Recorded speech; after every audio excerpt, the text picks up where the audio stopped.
Hi everyone, I'm glad you're here. Thank you very much for joining me today. I want to say thank you to all of you who have joined us here in our community on YouTube and have joined me on Twitter and Patreon. Thank you very much.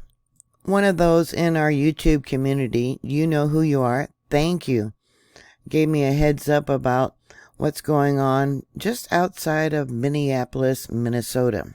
There is a nuclear power plant along the Mississippi River that has been leaking radiation since last November.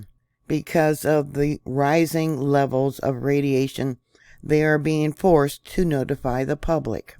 Minnesota regulators knew for 4 months that radioactive waste had leaked from a power plant in Monticello, but they didn't announce anything about the leak until this week.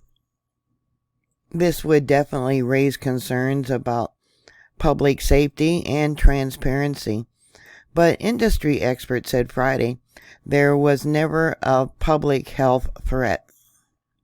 Xcel Energy voluntarily notified state agencies that a reported leak of tritium to the Nuclear Regulatory Commission soon after it was confirmed that the leak of 400,000 gallons, or 1.5 million liters, of radioactive water never reached the threshold back then that required public notification. Evidently, there is the presence of tritium in one of the monitoring wells. And here you can see, this is probably water being disposed of from the plant, heated water. They still haven't identified the source of the leak. They're saying that the contamination in the groundwater hasn't leaked off the site yet. I don't know how that's possible when we got the Mississippi River right next to it. According to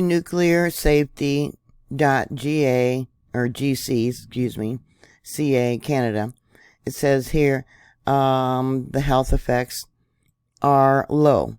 Tritium is a relatively weak source of beta radiation, which itself is too weak to penetrate the skin. However, it can increase the risk of cancer if consumed in extremely large quantities. Up here it says some tritium released into the environment can get into nutrients such as carbohydrates, fats, and protein. Tritium consumed in food, originally bound tritium, poses a slightly greater health risk as the body retains it longer than trinated water. This means the tritium atom is more likely to decay while in the body, possibly damaging cells. The body can't repair this type of damage on its own. Tritium can enter the body through inhalation, breathing it in, ingestion, eating it, or a plant or an animal that has it in its system, or absorption through the skin. Most tritium leaves the body as tritiated water. You pee it out in your urine. In breath as moisture, maybe like fog or mist, and through perspiration. Most inhaled tritiated hydrogen gas gets exhausted immediately. The highest average annual tritium level measured in drinking water of Canadian communities near nuclear facilities is about 18 becquerels per liter, well below Health Canada's recommended drinking water limit of 7,000 becquerels. They're saying right now, the Minnesota Pollution Control Agency is overseeing the cleanup because we have more details about the location and potential movement of the contamination. Steps are being taken to control the plume, and plans for remediation, including short-term storage of contaminated water. Sounds like what they're doing with Fukushima. But Fukushima was a far greater disaster than what this is right now here at this nuclear power site. So where are they going to take this contaminated water? they're claiming that there's no pathway for the tritium to get into drinking water. Well, we got the Mississippi River, and I reported how up there in the New Madrid fault zone, they have a uranium processing plant that has contaminated drinking water for the people, and it too is along the Mississippi River. Xcel is saying that the leak came from a pipe between two buildings, so it must be an underground pipe. They said they have recovered about 25% of the spilled tritium so far, and that they're going to install a permanent solution this spring. Well, maybe they can't excavate the site. You know, it's still very cold around here, lots of snow. They're really downplaying what has happened. They said that tritium spills happen from time to time at nuclear power plants, but they're either limited to the plant property or involved in such low levels they don't impact public health. There was another tritium leak at Monticello in 2009.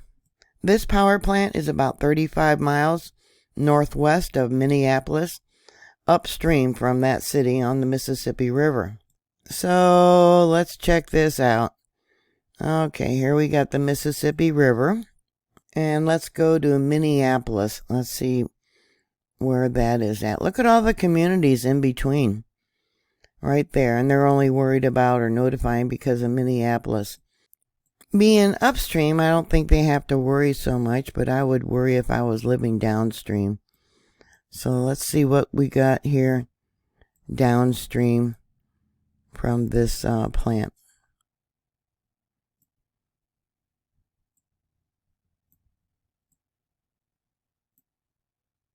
Got another power plant here.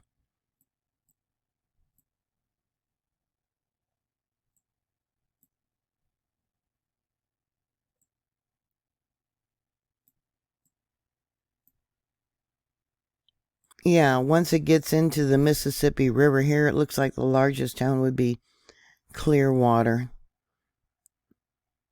a small community along, the Mississippi River.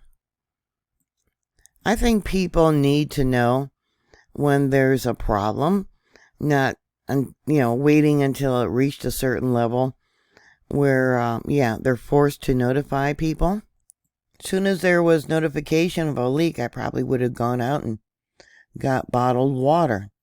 So what are your thoughts? Put your comments down below. Thank you very much for watching. Thank you for subscribing. As always, be prepared for any type of disaster. Please stay safe, and I'll talk to you later. God bless you. Bye.